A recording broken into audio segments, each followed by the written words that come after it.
Hello, hi, welcome to my channel Study Hack. This class is only for whom those who are preparing CTET, OSTET, TET and LTR, JET और other exam also. ये class उन सब के लिए है जो CTET prepare कर रहे हैं, टेट प्रिपेयर कर रहे हैं या जेटी या एलटीआर टीजीटी सबके लिए। और ये जो क्लास है चाइल्ड पेडागोजी के ऊपर है, चाइल्ड पेडागोजी एंड डेवलपमेंट के ऊपर है। और जो मोस्ट इंपॉर्टेंट क्वेश्चंस मैं डेली आपके साथ शेयर करूँगी। हो सकता है ये आपको पढ़ाई में कुछ मदद करे। So without waste our time, move to our first question. In which of the following stages do children become active members of their peer group? First option A, adolescence. Second one is adulthood. Third one is early childhood and fourth one is childhood. इसमें क्या question दिया है वो अच्छे से आप समझो. You have to read question thoroughly. किस अवस्था में बच्चे अपने समकक्ष समूह के सक्रिय सदस्य बन जाते हैं? किस अवस्था में? एडोलसेंस मीन्स क्या है?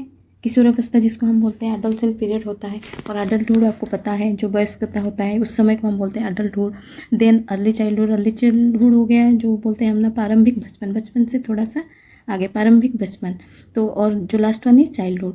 तो इसमें से आपको अच्छे से समझ में आ रहा होगा कि कौन से अवस्था में बच्चे उनके पीयर ग्रुप में सक्रिय सदस्य बन जाते हैं। तो इसका जो करेक्ट ऑप्शन है क्या होगा? इसका करेक्ट ऑप्शन आप सबको आ रहा होगा। तो इसका जो करेक्ट ऑप्शन है adolescence, that is the correct option of question A. Then move to our second question. Second question हमारा क्या है? मुझे लग रहा है आप सबको आ रहा है। Then move to our second question. Second क्वेश्चन में क्या है? Development is a never ending process.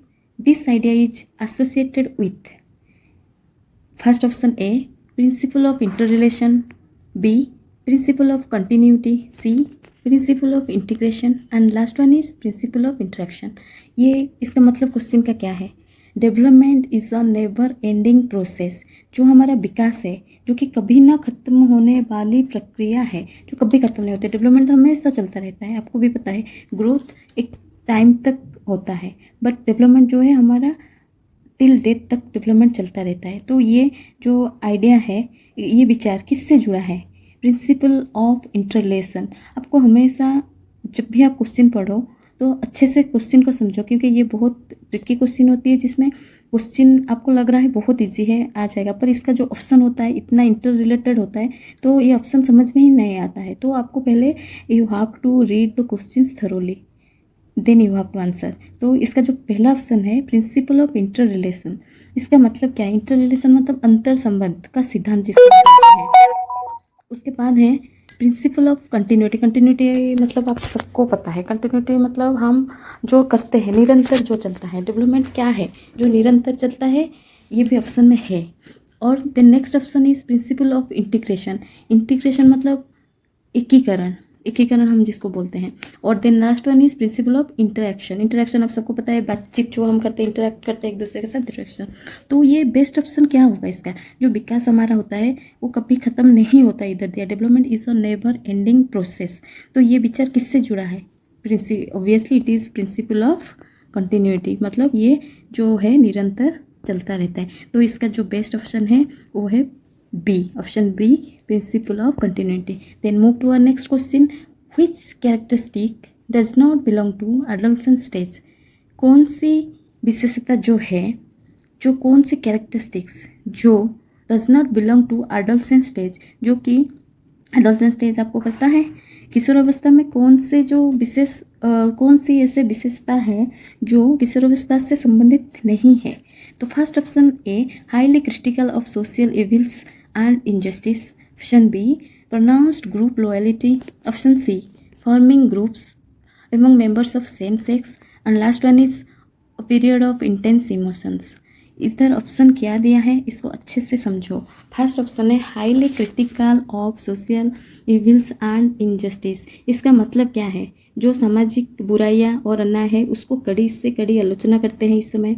या प्रोनाउंस्ड ग्रुप लॉयलिटी मतलब जो स्पष्ट समूह निष्ठा रहती है वो दिखाता है। या forming groups among members of same sex मतलब आपको पता है अपने सदस्यों के बीच समूह बनाते हैं। इसमें क्वेश्चंस दिया है जो characteristics does not belong to adult का कैरेक्टरिस्टिक है ही नहीं, वो आपको ध्यान में देखना है इसमें। और a period of intense emotions, जो हमारा जो इमोशंस भावनाएं होता है, तीव्र इमोशंस भावनाएं, आपको पता है जो एडल्सेंस पीरियड होता है वो इमोशंस होता है। तो और ग्रुप्स भी वो अपने फ्रेंड के साथ ग्रुप्स बनाते हैं, और लड़का ज़्यादातर लड़के में ही पसंद करते हैं ग्रुप्स बनाना, लड़की अपने लड़की ग्रुप बनाते हैं। तो प्रोनाउंस्ड ग्रुप लॉयलिटी, अपने लॉयलिटी भी रहता है उनका। तो इसमें से कौन सा ऑप्शन है नहीं जो एडल्सेंस स्टेज में दिखाई देता नहीं, जो कि है first option highly critical of social evils and injustice, जो कि करेक्ट ऑप्शन है। इसका करेक्ट ऑप्शन है A. Then move to our next question, which of the following does not indicate child's emotions, कौन से इसमें से जो इमोशन को दिखाता नहीं है, जो प्लेजर हो गया और टॉलरेंस हो गया। इसमें 2 ऑप्शन दिया है और 2 मैंने ऐड नहीं किया, तो इसमें से भी आंसर है। आपको आ रहा होगा तो आंसर आप बता दीजिए। इसमें भी questions you have to read thoroughly questions again. Which of the following does not indicate child's emotion, कौन सा है जो इमोशन दिखाता नहीं है, कौन सा है। प्लेजर, प्लेजर मतलब आपको पता है क्या होता है, प्लेजर मतलब क्या है, जो हम दिखाते हैं, क्या हमारा खुशी हम दर्शाता है जो ना, तो ये तो है। तो टॉलरेंस हो गया, टॉलरेंस मतलब क्या है, जो हम सहनशीलता, जो जिसको हम बोलते हैं। तो इसका जो बेस्ट ऑप्शन है वो क्या है, टॉलरेंस, इससे जो इंडिकेट नहीं करता है। ओके, तो आप सबको समझ में आ रहा होगा आई थिंक। तो move to our next question. Next question क्या है, what do you mean by development in child's growth, what do you mean by development in child's growth. First option is it is qualitative change while child is growing. The next one is it is a quantitative change while child is growing. Next, it is an irreversible quantitative change. और third option fourth option D, it is a reversible quantitative change. Question क्या दिया है फिर से समझो, what do you mean by development in child's growth, और जो child's का ग्रोथ होता है, what do you mean by development, विकास का मतलब क्या है। इधर दिया है बच्चे के विकास से आपका क्या तात्पर्य है, बच्चे का विकास को आप क्या समझते हो, बच्चे का विकास का मतलब क्या है। It is a qualitative change while child is growing, ये एक गुणात्मक परिवर्तन है क्या, जबकि बच्चे बढ़ रहा है, क्वालिटेटिव है, क्वांटिटेटिव नहीं दिया है, क्वालिटेटिव दिया है। अच्छे से देखो, ग्रोथ जो है हम क्वांटिटेटिव उसको बोलते हैं, आप सबको पता होगा, अगर आप पढ़ रहे हो ग्रोथ एंड डेवलपमेंट आपने पढ़ा होगा तो उसमें आपको ज़रूर पता होगा कि ग्रोथ जो है वो क्वांटिटेटिव हमेशा होता है, वो जो डेवलपमेंट होता है वो क्वालिटेटिव होता है। while child is growing, it is a qualitative change while child is growing, option है। और बी में है ये एक क्वांटिटेटिव चेंज है while child is growing, B में उसका अपोजिट ही दिया है कि यह बच्चे के बढ़ने के दौरान होने वाले मात्रात्मक परिवर्तन है, इसमें गुणात्मक नहीं दिया है। ऑप्शन बी में मात्रात्मक, क्वांटिटी, मात्रा में दिया है। Then option C, it is an irreversible quantitative change, इसका मतलब क्या है, अपरिवर्तनीय, जो बोलते हैं हम परिवर्तन नहीं, अपरिवर्तनीय मात्रात्मक परिवर्तन जिसको हम बोलते हैं ना, ये है option C. Then last one is reversible, reversible पता है, जो प्रतिवर्ती मात्रात्मक परिवर्तन हम जिसको बोलते हैं। हिंदी का थोड़ा सा लैंग्वेज भी बहुत क्रिटिकल हो जाता है, तो इसमें से आपको अच्छे से समझ में आ गया होगा जो ऑप्शन क्या है इसका सही। Correct option is, best option कौन सा है, it is a qualitative change while child is growing. So इसका कौन सा ऑप्शन सही है, option A is correct. Then move to our next question, which one of the following is not a social skill among children. फिर से question, मैं repeated question पढ़ रही हूँ, अच्छे से देखो। Which one of the following is not a social skill among children. Option A, showing affection to your friend, sharing food with peers, playing with children. Last option is distribution of birthday sweets. Question फिर से समझो, which one of the following is not a social skill among children. इसमें से कौन सा बच्चे में सामाजिक कौशल नहीं है, सोशल स्किल दिया है, सामाजिक कौशल कौन सा नहीं है। शोइंग अफेक्शन, किसी मित्र के प्रति वो क्या करता है, अफेक्शन दिखाता है, स्नेह दिखाता है अगर ये। फिर नेक्स्ट है शेयरिंग फूड, अपने भोजन शेयर करता है अपने दोस्त के साथ। प्लेइंग विद चिल्ड्रेन, बच्चों के साथ खेलना। और जन्मदिन में डिस्ट्रीब्यूशन ऑफ बर्थडे स्वीट्स, जन्मदिन में मिठाई बांटना है। तो कौन सा एक होगा इसमें से जो बेस्ट ऑप्शन है, आपको समझ में आ गया होगा। इस क्वेश्चन का जो करेक्ट ऑप्शन होगा वो होगा option D, distribution of birthday sweets. Next question, question number 7, awareness of right and wrong by a child falls under A, option A, moral domain, B, social domain, C, physical domain, last one is emotional domain. So इसमें question क्या है, awareness of right and wrong by a child falls under, जो एक बच्चे में जो होता है ना सही और गलत के बारे में, जो बच्चे सही और गलत जानना किस इसमें आता है, किसमें से आता है, ये मोरल में आएगा या सोशल में आएगा या फिजिकल या इमोशनल। मोरल मतलब आपको पता है नैतिकता, हम जो बोलते हैं नैतिक, सोशल हो गया सामाजिक, और फिजिकल भौतिक, और इमोशनल आपको पता है भावनात्मक। तो कौन सा इसमें से सही ऑप्शन होगा? ये बहुत ईजी क्वेश्चन है और बहुत बार ये क्वेश्चन आती है, क्योंकि आप क्वेश्चन हमेशा देखना कौन से, ये सब मैं जो डिस्कस कर रही हूँ वो सब इंपॉर्टेंट क्वेश्चन है, जो सीटेट में भी आता है, टेट में भी आता है और जेटी में आता है, बहुत सारे कम्पिटिटिव एग्जाम में आता है। अभी तो कंपलसरी भी हो गया सीटेट एग्जाम, टेट एग्जाम, हर स्टेट में एग्जाम वो कंपलसरी है। तो इसमें से 30 और 50 मार्क कंपलसरी है। चाइल्ड पेडागोजी और डेवलपमेंट तो ये कंपलसरी सब्जेक्ट है। सो मैं कुछ जो पढ़ती हूँ आपके साथ शेयर करती हूँ, अभी डेली शेयर करूँगी। तो इसका जो सही ऑप्शन है क्या होगा? Awareness of right and wrong by child falls under, कौन से जो सही गलत उसका बारे में बच्चे किस डोमेन में आएगा? तो इसका जो बेस्ट ऑप्शन है आप सबको पता है, यह है मोरल डोमेन, जिसको हम बोलते हैं नैतिकता। आप सही और गलत बारे में बच्चा किससे जानता है? Then next question, the sensory development like smell falls under which domain? जो सेंसरी डेवलपमेंट होता है, ये आपको सेंसरी का मतलब पता चल रहा है? Sensory development like smell falls under which domain? Option A communicative domain, option B is adaptive domain, third one is physical domain and last one is social domain. So जो सेंसरी डोमेन डेवलपमेंट है like smell, तो किस domain में आता है? Sensory मतलब क्या है?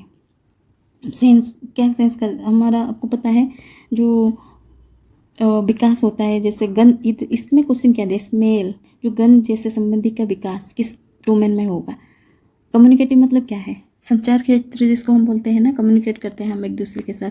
अडेप्टिव मतलब आप एक चीज़ को आपके अनुकूल हो, जिसको बोलते हैं अडेप्टिव डोमेन। और फिजिकल हो गया जो शारीरिक क्षेत्र है, और सोशल हो गया सामाजिक। तो इसमें स्मेल दिया है तो ये ऑब्वियसली समझ में आ रहा है ये किस में जाएगा, ये आपका जाएगा और फिजिकल डोमेन में, जिसका करेक्ट ऑप्शन है C, physical domain. Okay, then next one is, इसमें थोड़ा सा दिखाई नहीं दे रहा है तो मैं क्वेश्चन पढ़ देती हूँ। What are the developmental tasks in a child's growth? Developmental tasks, what are the developmental tasks in a child's growth? First one is the activity perform by a child, second the skill which is demonstrated during childhood, third is learning of life skills at the appropriate time and stage of childhood, and last one is the tasks to be accomplished at early childhood. तो इसमें question क्या दिया है, अच्छे से इसको समझो, फिर से क्वेश्चन को अच्छे से देखो। What are the developmental tasks in a child's growth? जो बच्चे के क्या है, बच्चे के विकास में विकासात्मक कार्य क्या है? डेवलपमेंटल टैक्स दिया है, क्या है? बच्चे के जब ग्रोथ होता है तो इसमें विकासात्मक कार्य किसको हम बोलेंगे? The activity perform by child, जो बच्चे द्वारा की जाने वाली जो भी गतिविधियों करता है बच्चे, उसको बोलते हैं। या सेकंड ऑप्शन में the skill which is demonstrated during childhood, जो बच्चे जो बचपन में जो स्किल्स, जो कौशल होता है वो बचपन में जो दिखाता है उसको बोलते हैं क्या? या सी ऑप्शन है learning of life skills at the appropriate time and stage of childhood, जो कौशल जो बचपन में वो मतलब जो सही समय में सही अवस्था में जीवन कौशल को सीखना इसमें दिया है। लर्निंग ऑफ लाइफ साइकिल्स मतलब सीखना है, अप्रोप्रिएट टाइम में आपको जो समय में जो करना है, जो अवस्था में वही चीज़ आपको जीवन कौशल को सीखना है। लाइफ स्किल्स, अच्छे से क्वेश्चन पढ़ो, लाइफ स्किल्स दिया है, सीखना है, लर्निंग मतलब सीखना। तो last one is the tasks to be accomplished at early childhood, जो आप जो चाइल्डहुड मतलब क्या है, अर्ली चाइल्डहुड में आप जो टैक्स कंप्लीट करोगे। तो इसमें से सबसे जो बेस्ट ऑप्शन कौन सा लग रहा है? डी में क्या लिखा है, जो आप प्रारंभिक बचपन में पूरा जो कार्य करोगे ख़त्म, उसको बोलेंगे। तो डेवलपमेंटल टैक्स क्या है चाइल्ड्स ग्रोथ में? जो इसका बेस्ट ऑप्शन है वो है learning of life skills at the appropriate time and stage of childhood, जो ठीक समय में ठीक अवस्था में जो आप जीवन कौशल सीखते हैं उसको हम बोलते हैं डेवलपमेंटल टैक्स इन, इसको ही हम बोलेंगे development tasks in child's growth. तो इसका जो बेस्ट ऑप्शन है ये है option C is correct option. Then move to our next question. Then Which one of the following could be attributed to psychomotor domain of a child? Which one of the following could be attributed to psychomotor domain of a child? First option is feeling, then thinking, then cycling, and last one is crying. So इसमें question क्या दिया है, इसमें से कौन सा है जो बच्चे के क्या दिया है, साइकोमोटर डोमेन, मतलब साइकोमोटर मतलब पता चल रहा है आपको क्या है, उससे क्या समझ में आता है, मनोगत्यात्मक जिसको बोलते हैं साइकोमोटर, हिंदी का मतलब है मनोगत्यात्मक, मतलब psychomotor domain of a child. इसको हम बोलते हैं एक फीलिंग, अनुभूति हो गया उसका, या चिंतन करना, थिंकिंग, चिंतन करा, या साइकिल चलाना, या क्राइंग, कौन सा होगा इसमें, या आप सोच के मुझे बताओ। मतलब बच्चों को जो बोलते हैं ना मनोगत्यात्मक, किसको हम बोलेंगे, ये आपको आ रहा है, आप सोच के मुझे। तो इसका जो सही ऑप्शन है ऑप्शन सी। ऑप्शन सी में क्या दिया है, साइकिलिंग। इसका जो सही ऑप्शन है ऑप्शन सी, साइकिलिंग। तो ये आज हमने 10 क्वेश्चन प्रैक्टिस करे हैं। अगर आपको अच्छा लग रहा है ये क्लास तो मेरे साथ जुड़े रहिए। Till then bye. ओके, ये दिया है, इसका ऑप्शन क्या है ये सोच के बताओ।